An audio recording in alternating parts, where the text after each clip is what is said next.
మంగళవారం బషీర్బాగ్ ప్రెస్ క్లబ్లోని సురవరం ప్రతాపరెడ్డి ఆడిటోరియంలో జరిగిన చిన్న మధ్యతరగతి దినపత్రికలు మరియు మ్యాగజైన్ అసోసియేషన్ సర్వసభ్య సమావేశానికి ఐజేయు అధ్యక్షులు తెలంగాణ రాష్ట్ర academy chairman K Srinivas Reddy ముఖ్య అతిథిగా హాజరై మాట్లాడారు. మంగళవారం బషీర్బాగ్ ప్రెస్ క్లబ్లోని సురవరం ప్రతాపరెడ్డి ఆడిటోరియంలో జరిగిన చిన్న మధ్యతరగతి దినపత్రికలు అండ్ మ్యాగజైన్స్ అసోసియేషన్ సర్వసభ్య సమావేశానికి ఐజేయు అధ్యక్షులు తెలంగాణ రాష్ట్ర academy chairman K Srinivas Reddy ముఖ్య అతిథిగా హాజరై మాట్లాడుతూ చిన్న పత్రికలు సమాజానికి అవసరమని, మారుమూల ప్రాంతాల ప్రజల సమస్యలను చిన్న పత్రికల ద్వారా వెలుగులోకి తెచ్చి సమస్యల పరిష్కారానికి కృషి చేయాలని అన్నారు.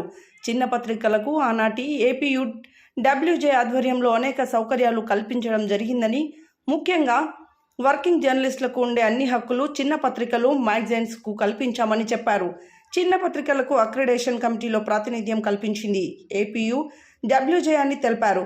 గ్రామీణ ప్రాంతాల విలేకరులకు అక్రిడేషన్ సౌకర్యం కల్పించడంతో రాష్ట్రంలోని మారుమూల ప్రాంతాల నుండి వెలువడుతున్న చిన్న పత్రికలకు అక్రిడేషన్లు పొందే అవకాశం కలిగిందన్నారు.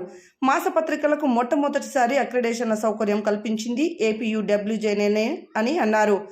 ప్రస్తుతం ఉన్న రాష్ట్ర ప్రభుత్వం జర్నలిస్టుల సమస్యలను పరిష్కరించడానికి సానుకూలంగా ఉందని, జర్నలిస్టులతో పాటు చిన్న పత్రికలకు ఇళ్ల స్థలాలు ఇప్పిస్తామని, హెల్త్ కార్డులు అన్ని ఆసుపత్రుల్లో పనిచేసేలా ఇప్పిస్తామని హామీ ఇచ్చారు. ఈ సందర్భంగా మీడియా అకాడమీ చైర్మన్ను అసోసియేషన్ తరఫున ఘనంగా సన్మానించారు.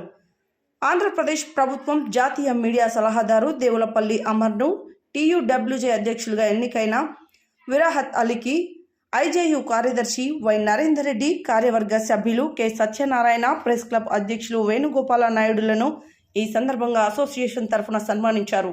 ఈ సమావేశంలో హెచ్జే అధ్యక్షులు శంకర్ షిగా, జవహర్ లాల్ నెహ్రూ హౌసింగ్ సొసైటీ అధ్యక్షులు కిరణ్ కుమార్ ప్రత్యేక ఆహ్వానితులుగా హాజరయ్యారు. న్యూఢిల్లీ యూనియన్ బాధ్యురాలు స్వరూప తదితరులు పాల్గొన్నారు. అవసరం ఉంటుంది, వాళ్ళ అవసరాలు తీర్చాల్సిన బాధ్యత ప్రభుత్వాల మీద ఉంటుంది. అయితే అవసరాల్ని తీర్చే క్రమంలో ప్రభుత్వాలు మనని పాయింట్అవుట్ చేయకుండా ఇగో ఇట్లా ఉంది కాబట్టి మేము సాయం చేయలేము అనే పరిస్థితి తీసుకొచ్చుకునే విధంగా ఉండకూడదు మన నడవడి. కాబట్టి మిత్రుడు విరాట్ చెప్పినట్టు ఖచ్చితంగా యూసుఫ్ బాబా చెప్పిన నాకు సంతోషం అనిపించింది. ఈ కష్టాల గురించి చాలా వివరంగా చెప్పారు. నేను ఒక 2 నిమిషాలు మాత్రమే టైం తీసుకుంటా. ఇవాళ చాలా మటుకు పెద్ద పత్రికలు ఏదో ఒక పక్షానికి, ఏదో ఒక పార్టీకి, ఏదో ఒక రాజకీయ ప్రయోజనంతో పనిచేస్తున్న సమయంలో చిన్న పత్రికల పాత్ర చాలా విలువైంది. పత్రికలు మరియు మ్యాగజైన్స్ ప్రచురణకర్తకి ఉద్యమాభివందనాలు జరుపుకుంటున్నాను. ఇవాళ తెలంగాణ రాష్ట్ర చిన్న మధ్యతరగతి మరి మ్యాగజైన్స్ అసోసియేషన్కి ఒక గుర్తింపు లభించింది అంటే ఇవాళ ఈ తెలంగాణ రాష్ట్రంలో జర్నలిస్టుల నాలుకల మీద ఆ సంఘం పేరు ఆడుతుంది అంటే బికాజ్ ఆఫ్ దాని వెనుక ఉన్నటువంటి కృషి, పోరాటాల పటిమే అని చెప్పి కూడా మనం ఖచ్చితంగా చెప్పుకోవాల్సిన అవసరం ఉంది. ఎప్పుడు రాజీ పడినటువంటి ఒక తత్వము ఈ సంఘంలో ఉంది. అందులో ఆ సంఘం రథసారథి యూసుఫ్ బాబా గారిలో ఎప్పుడు కనిపిస్తుంది. ఈసారి అయితే మనం ధర్నాలు చేయలే, ఏం చేయలేదు సార్. కేవలం లెటర్లు మీరు వద్ద ఇచ్చారు.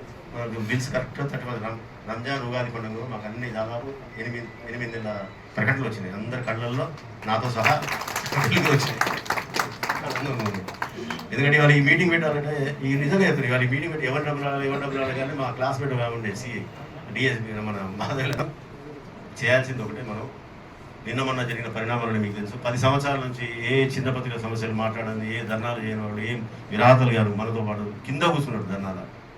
సాధించింది ఏమీ లేక వయాశిస్సును చూస్తూ ఏదో సాధించడం అనుకుంటున్న నేపథ్యంలో మాకు ఊరటనిచ్చేలా ఒక గొడవలా నిలిచిన టీయూడబ్ల్యూజే ఐజేలో చేరిన తర్వాతనే ఒక చిన్న పత్రికల సంఘానికి కానీ, చిన్న పత్రికల ఎడిటర్లకు కానీ విలువ వచ్చిందనేది చాలా స్పష్టంగా కనపడింది ఎక్కడ చూసినప్పుడు.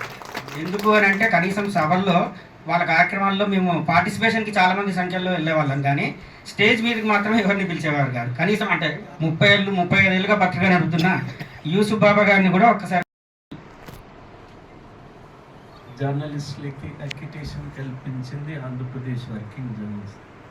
ఫిలిం జర్నలిస్టులకి కల్పించింది వర్కింగ్ జర్నలిస్ట్ యూనియన్ ఆంధ్రప్రదేశ్. ఈ రాష్ట్రంలో మీకు తిట్టగలిగే శక్తి ఉంటే ఆంధ్రప్రదేశ్ వర్కింగ్ జర్నలిస్ట్ యూనియన్ తిట్టండి. కానీ వచ్చిన సౌకర్యాలన్నీ ఒత్తి చెప్తున్నాను. ఆ తర్వాత మండల స్థాయిలో విస్తరణ, జిల్లా స్థాయిలో విస్తరణ, మీడియా విస్తరణ, పబ్లికేషన్ సెంటర్స్ విస్తరణ జరిగింది. అప్పుడు మనం ఆంధ్రప్రదేశ్ వర్కింగ్ జర్నలిస్ట్ యూనియన్ ఇది విస్తరించాలా, ఈ సౌకర్యం మండల స్థాయిలో జిల్లా స్థాయిలో ఉన్న వాళ్ళకి ఉచిత సౌకర్యం కల్పించాలి ఆర్టీసీకి.